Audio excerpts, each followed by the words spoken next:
Miss Crystal, and today we're going to be talking about penguins and their adaptations. So, to get a little bit more familiar about penguins, we're going to talk about their life cycle. So the first part of the life cycle is eggs. So, penguins are born in eggs. Okay? The next part of our life cycle is incubation. So that means that the male penguin, so the dad penguin, is going to incubate and keep the egg warm in between their legs in a little pouch. Next, we have hatching. So that means the penguin is going to start to come out of the egg and start growing out. Okay, next we have a chick.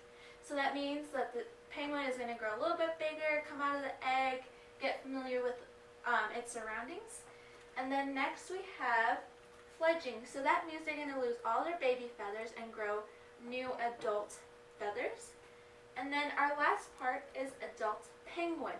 So they get big and strong, get all the right fur, all the right feathers, and then they start the new process of laying eggs and incubating eggs as well. So just a big, huge cycle.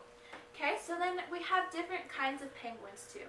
So there used to be 25 species of penguins, so fossil records show that there used to be 25, but now we only have 18. So we have all 18 species of penguins, so we'll go through them really quick. So the most common penguins are the emperor penguins and the king penguins. So they are found most likely a lot more than all the other species. So we have the Magellanic penguin, Fiordland penguin. We also have the snares, so they kind of look similar with their little crests, their yellow crests. And we have the yellow-eyed, the erect-crested, the southern rockhopper penguin. We have the royal penguin, the macaroni penguin, African penguin, northern rockhopper penguin. We have the little penguin, Galapagos penguins, which are found on the Galapagos Islands. We have Gentoo penguins, Humboldt's penguins. We have the chin strap penguins, so you can see that little line kind of looks like a strap. And we have the Adelaide penguins. Alright, so they're all found in different parts of the world, so mainly in parts like Antarctica, Chile, Peru, South Africa, New Zealand, the Galapagos Islands, and all those different places. So how do they adapt in places all around the world? So we're going to take a look at their different body parts. Okay, so here's our penguin. So the first part is their eyelids. So their eyes have, right above their eyes, they have an eyelid that filters out salt that's in their bloodstream. So when they're swimming in the water, there's a lot of salt in that water, so they have to filter it out. So the eyelid does just that.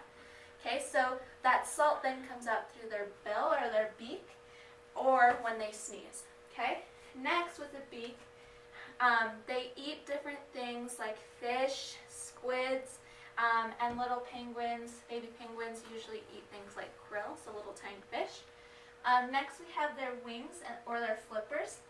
So their wings are what make them birds, right? So birds' characteristics are they have to have wings, warm-blooded, and they have feathers. So the penguin has all of that.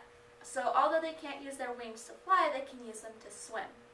Alright, and so their wings are useful for that. And then we have, this penguin is incubating an egg.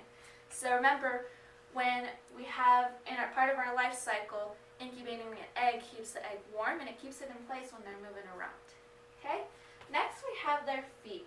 So their feet are webbed and clawed. So we talked about Allie the alligator last time, and we talked about how she has webbed feet and clawed feet. And so this penguin has both webbed and clawed feet. Okay? So the feet kind of act as paddles when they're swimming, and then they also have a special kind of blood flow. So when it's really cold outside and they're walking on the snow, their blood circulates into their feet to keep it warm so they don't freeze. Okay? Next we have their black back. So their back has black feathers that help absorb the sun's warmth. Okay? So that doesn't mean that they get totally warm. So when they're out in the sun and they're sunbathing, it might be still a little bit chilly, so they have to huddle into different kinds of groups. Okay? But penguins that live in places like South Africa or in tropical places, they get super warm. So with their feet too, they have to use less circulation so that they don't overheat their body. Okay, next we have feathers. So penguins have short and stiff feathers. Okay, so underneath their feathers they have blubber, and they also have oil as well. Okay, so they go through that process, what we call molting. So molting is when they lose all their feathers in about a span of a week, and then they grow back new feathers. So they're kind of like shedding. Okay, so we're going to do a craft that talks more about blubber and that oil. Alright, so we're going to do a craft with our penguin to talk about how the blubber and the oil they put on their feathers helps them in their surroundings, in their habitats. Okay, so what you'll need are some crayons. So I grabbed some pink, orange, white, and black, but you can really use any color that you would like. And then we're going to use this worksheet, so we'll put it down in our, link it to our video. Okay, so what you're going to do is you're going to take those crayons and you're going to color the penguin so it looks something like this. Okay, so make sure that you use a lot of crayon. If you need to, color it twice, so that way you know you have a lot of crayon and it feels kind of like smooth-ish. Okay, and then you're going to need some newspaper to put your penguin coloring sheet on it.